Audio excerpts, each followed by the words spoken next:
যত বেশি আপনি পাপ করবেন, যত বেশি পর্ন দেখবেন, যত বেশি মাদক খাবেন, যত বেশি জুয়া খেলবেন, যত বেশি অহেতুক সময় নষ্ট করবেন, যত বেশি আপনি অন্যের ক্ষতি করবেন, ঠিক আছে, নিরপরাধ মানুষের উপর নির্যাতন করবেন, যত বেশি আপনি পাপ করবেন, পাপ, এই পাপ করতে করতে করতে মানুষের অন্তর কঠিন হয়ে যায়।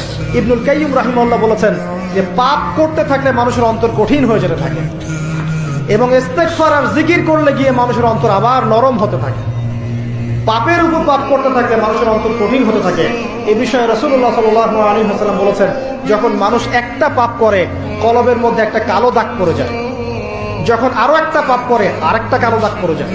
এইভাবে যখন পাপ করতেই থাকে তখন পুরো কলবটাই কালিমা পূর্ণ হয়ে যায়। এই অবস্থায় যদি সে তওবা করে আল্লাহ পাক মাফ করে দিবেন।